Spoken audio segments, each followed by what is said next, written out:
My name is Natalie Cronin. Here's my photo ID. Zoom in on that correctly. My student number. My student number is 900-337-195. I'm going to pause and move over to my computer screen. Okay. This is my presentation, Planning for John, a Child with Autism Spectrum Disorder by Natalie Cronin. I found a profile on autism community training and also used some of the information on the sample IEP in our text to compile this profile of John. He's a 6-year-old male in grade 1. He's been diagnosed with autism spectrum disorder. So he has those difficulties forming social relationships, impaired understanding and use of social language, restricted patterns of activities and interests. He possesses a generally happy disposition, likes books and being read to. He enjoys painting at the easel and likes playing with Play-Doh. He dislikes cutting and gluing. When we look at his communication, when it comes to his verbal speech, some words require interpretation from those who know him well, such as family members or teachers who have worked with him for some time. He's able to point to items he wants, and he can make some verbal requests for the bathroom or for something he wants to eat or drink. He relies on a visual schedule using picture symbols, and he needs advance warning of schedule changes or will tantrum. That includes stamping his feet, loud vocalizations, flopping to the floor. When he's startled by loud noises, he will cover his ears and cry. He likes to be pushed on swings. He likes to run, ring around the rosy. He likes to pretend he's building with a hammer, cooking with a bowl, and stirring. He likes Legos. He's not interested in puzzles, but he loves mazes. And he likes talking books and wind-up toys. He dislikes loud noises or startling noises. He likes to rub his face on a smooth table. He likes to smell and lick books. He does not like the taste of most vegetables, and he dislikes the texture of puddings or Jell-O.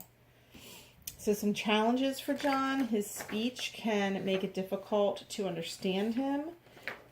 He has both hypersensitive and hyposensitive responses in regards to sensory processing. So he is sensitive to loud noises, but he requires some sensory input, such as when the smoothness from the table and books, or smelling and licking books. So he needs some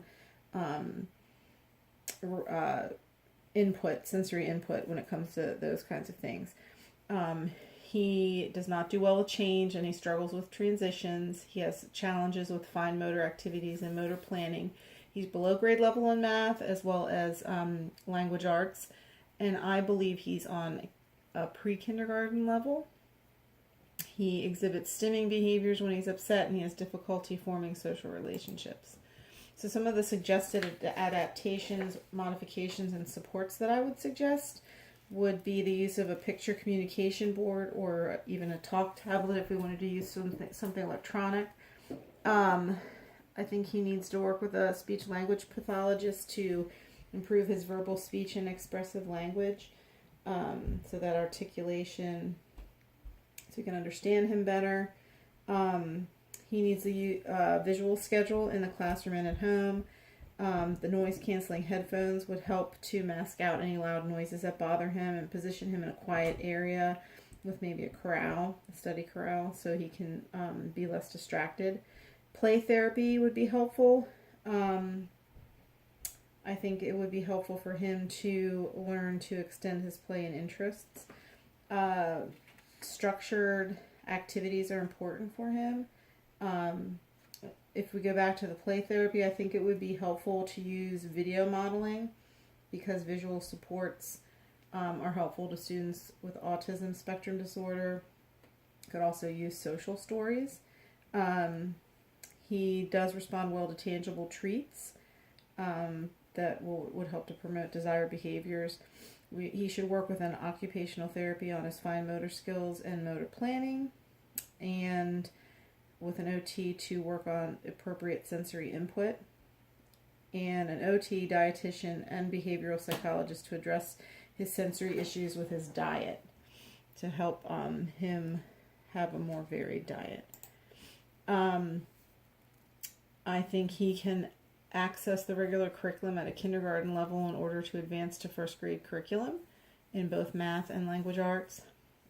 He should work with a behavioral therapist to eliminate and substitute tantrum behaviors, and work with a speech language pathologist to eliminate and substitute stimming behaviors. With support and training, I believe that he can spend most of his time in a regular classroom. Although I think he should be pulled from class to work with an occupational therapist, a speech language pathologist, as well as an autism specialist. The autism specialist should provide training to the regular classroom teacher so she can understand his needs and his exceptionalities and learn how to best support him, and how to modify instruction for him so he can meet his goals. So if we look at his present levels of academic achievement and functional performance, we see that his math skills are at a pre-kindergarten level, and that would be based on classroom assessments. He can recite numbers up to 20 and recognize quantities to 5.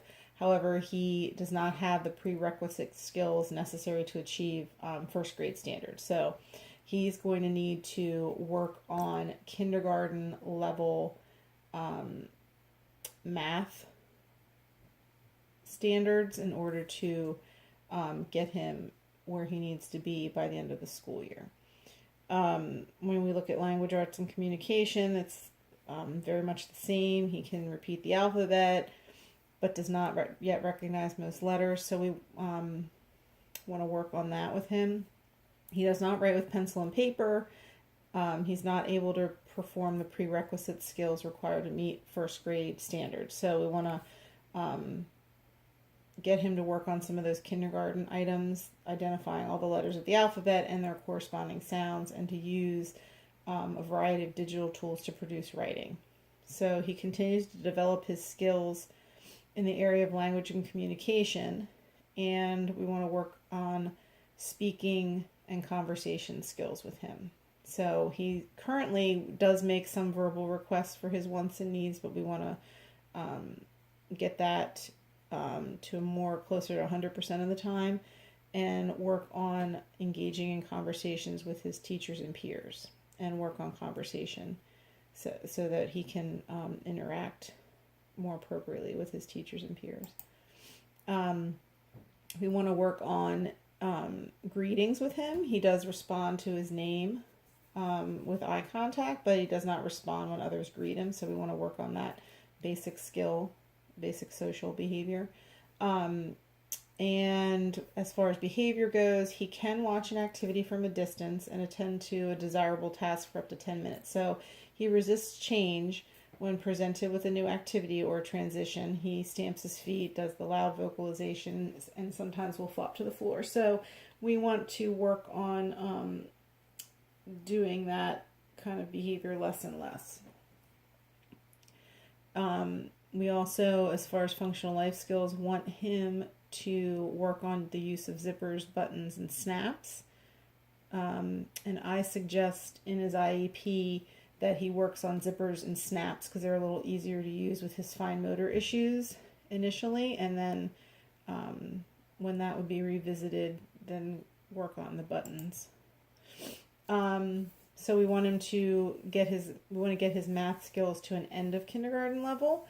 So we want to work on those number recognition to 100, and as also be able to count 10 objects and identify the quantity and identify those basic shapes: triangle, square, circle, and rectangle. And we're going to measure that progress with checklists and work samples. We want to increase his reading, writing, communication skills to an end of kindergarten level. So we want him to know the letters of the alphabet, be able to write his name on the computer, make verbal requests for his wants and needs, as well as initiate play with peers. And we'll measure that with checklists and work samples. We want to work on the greeting, responding to a greeting from someone. And we'll look at that at 10 weeks, 20 weeks, and 30 weeks, and start with a full physical prompt and move away from the physical prompts to a teacher model to get him to reach that goal. We want to work on that tantrum behavior during a change in activity and transitions. So we're going to work on trying to get him to have fewer than 8 occurrences initially, and then work back to fewer than 4 occurrences. And we're going to measure that progress with checklists as well. We're going to work on the zippers and snaps initially. Those are somewhat easier than buttons, especially when you have some fine motor issues. So we're going to get him, I said within 5 minutes of a prompt, because he might, because of his fine motor skills, he is going to need a little bit of time to kind of get himself really successful at doing that. And he'll be prompted to do it. Because it's really not so much of him not doing it with a prompt, it's more his ability to do it. So we want to get those hands stronger so he's able to do it. All right, so the special education services that he'll need in order to meet his annual goals within the general curriculum is that he's going to get specially designed instruction in his regular class 3 hours a day, and then he'll receive specially designed instruction in a special class 3 hours a day. One thing I wasn't sure is if that specially designed instruction, that 3 hour a day, would include occupational therapy, speech language pathologists. I'm not exactly clear on that, but I discussed those additional therapies in the next slide. So he's going to receive speech language services in a therapy room 20 minutes a day, as well as occupational therapy in a therapy room 20 minutes a day. He's going to receive occupational therapy support in the regular classroom for 30 minutes a day, as well as behavioral therapy, and he'll get that in the regular classroom as well as a special class. So the program modifications and supplementary aids and services that he'll receive in regular classes. So the modifications and personnel support, the teacher's going to need autism training monthly, as well as positive behavior management or positive behavior support training monthly, and one-on-one support for John. He should have that daily. And again, I'm not sure exactly where you would put that, but it seemed to make sense to put that under personnel support, that John should receive a one-on-one aid. Supplementary aids and services, he'll use a communication picture board daily, as well as a personal communication device daily if it's available. So applicable special factors: positive behavior instruction and support when his behavior impedes learning or of himself or others, and we want to include that in the IEP. Communication or language services for a student who is deaf, hard of hearing, or has other communication needs, we're going to include that in the IEP. And assistive technology or devices, that's going to be included in the IEP. Participation in regular class, extracurricular, and non-academic activities. So he's not going to participate in lunch with other students because the loud noises and loud vocalizations and crowded environments really bother him and can set him off. So as far as the written IEP progress reports, we're going to send a note home weekly. Progress reports will be sent home for him monthly. A report card will go home quarterly, and a parent-teacher conference will be conducted twice a school year.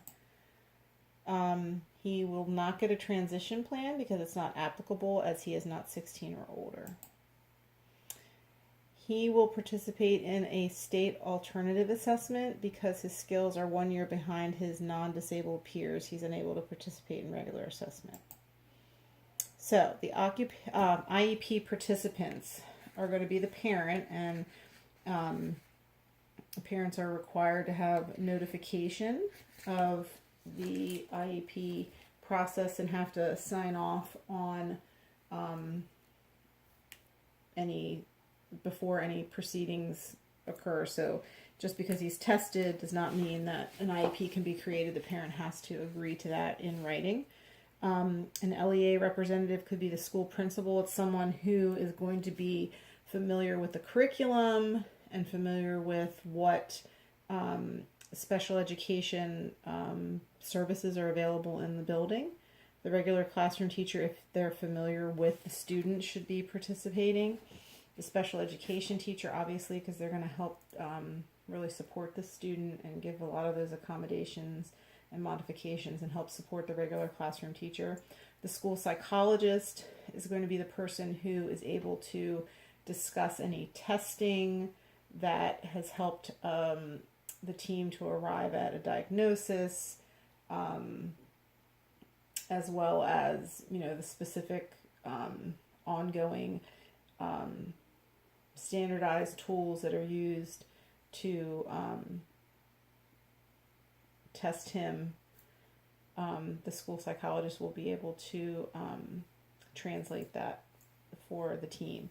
An autism specialist is not necessary, but if there was one available, they would be part of the team because they would be specific to this particular student's needs. A speech language pathologist and an occupational therapist also, because they have they will be meeting and working with the students, so they'll have input into those goals where they would help him. If there were unlimited resources to support John in his learning, I would give him access to a myriad of interventions. And some of those I would suggest would be a sensory gym at home and school, because as I said, he requires some sensory input. So having a place where he could go to do that would be amazing. An autism specialist that would give support and training to his parents as well as teachers. I know that's not available in every school, but if the resources were unlimited, I think it would be fantastic, because I've had students in my own class before, and really having somebody that understands a student on the spectrum is helpful to give you tips on how to relate to them and understand what they're dealing with and what the families are dealing with. I think participation in social skills groups would be helpful for him. And sometimes that has to be done outside of the classroom situation, so that could be an expense for the parents. So if resources were unlimited, I think that would be a fantastic way to support him. Participation in video modeling. This was something I found very interesting, that video modeling can work really well for students with autism spectrum disorders because they are visual learners. So my research found that even with play, using a video model where a teacher actually models how to play a certain way. Like if they were playing with trains, they would model the steps to playing with trains, and it would probably include initiating play with another student and that kind of thing. When a student watches that, they found that it helps them to learn that behavior.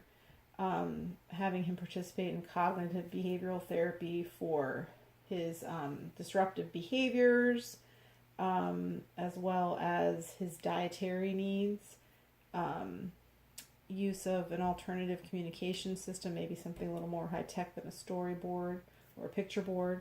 I think it would be great if he could participate in a summer program that would address his social skills and communication issues, because one of the things I've learned during this course is that it's really important with a lot of disabilities to have intense support and intense therapies for a long duration of time to really make the most difference. So if we can have him getting those intensive therapies during the school year and also during the summer, that would be most beneficial to him, because it would give us that intensity and the duration. And one-on-one tutoring for intensive instruction in areas of academic need to aid him in the progression of his skills. And there's my bibliography. And that is the end of my presentation. Thank you.